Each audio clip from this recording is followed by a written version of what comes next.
أنا قررت أن أنسحب من العملية السياسية. دوایەوەی نوێنەرانی ڕاوتی سەدر لە ئەنجومەنی نوێنەران کشانەوە چوارچێوەی هەماهەنگی کار لەسەر پێگەێنانی حکومەتی نوێ دەکات و چوونەتە دانوستان لەگەڵ هێزە سیاسیەکاندا، بەڵام تا ئێستا لێک تێگەیشتن نەکراوە و دیار نییە چه ئەنجامێکی دەبێت. چوارچێوەی هەماهەنگی کە هێزە شیعەکان جگە لە ڕاوتی سەدر لەخۆ دەگرێت ڕۆژی دووشەمە ڕایگەاند دانوستانەکان لەگەڵ لایەنە کوردستانیەکان سەبارەت باڵبژاردننی کاندیدی سەرۆکایەتی کۆمار بەردەوامە و ئەگەری دووبارەبوونەوەی سیناریۆی ساڵی 2018 لە ئارادایە کاتێک یەکێتی و پارتی بە دوو پاڵێوراوی جیاوازیان بۆ پۆستی سەرۆکۆمار پێشنیاز کردو لە ئەنجامدا پاڵێوراوەکە یەکێتی کە بەرهەم ساڵح بوو سەرکەوتنی بەسەر دکتۆر فواد حسێن کاندیدی پارتی بەدەستێنا.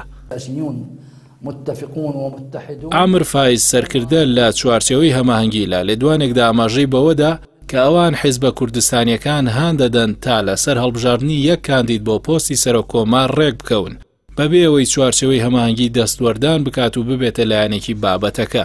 ئەو بەرپرسەی چوارچێوەی هەماهەنگی ڕایگەاند ڕێک نەکەوتنی کورد لەسەر کاندیدێکی دیاریکراو بە دڵنیاییەوە بەو مانایەیە کە ئەنجومەنی نوێنەران بابەتەکە یەکلایی دەکاتەوە وەک ئەوەی لە کۆتا دانیشتنی 2018دا ڕوویدا. نیابەتەن عن الشعب نفتتح فایزەوەشی ئاشکرا کردووە کە دوای جەژنی قوربان ئەنجومەنی نوێنەران دانیشتنێک بۆ هەڵبژاردننی سەرۆکی کۆمار ڕێک دەخات.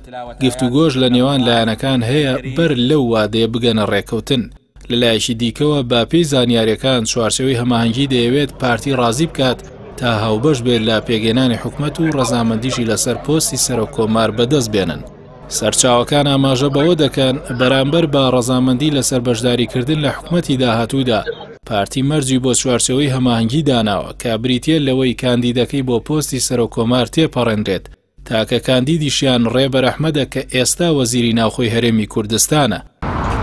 لەلایەکی دیکەوە ئاماژە بەوە دەکرێت کە پارتی دەیەوێت سەیەکی پەکخەر دروست بکات بۆ ڕێگری لە بەڕێوەچوونی پەرلەمان ئەگەر گەرانتی برنەوەی کاندیدەکان نەکرێت. ئەوەش لە ڕێی پەرلەمانتارانی حیزبەکەی و ئەو لایەنانەی لە پارتی و نزیکن بە تایبەت سونەکان. هاوکات چەند سەرچاوەیەک پشڕاستیان کردوێتەوە کە شاندێکی یەکێتی بە سەرۆکاتی بافڵ تاڵەبانی لەگەڵ شاندێکی ئێران لە شارۆچکەی تێوێڵەی سەرسنوور کۆبۆتەوە و تێیدا یەکێتی سوور بوون لەسەرەوەی کە تاکە کاندیدیان بۆ پۆستی سەرۆکۆمار بەرهەم ساڵحە. ئەوەش کرۆکی کێشەکانی نێوان پارتی و یەکێتی و پێناچێت ئاسۆیەک بۆ چارەسەرکردنی کێشەکانیان هەبێت.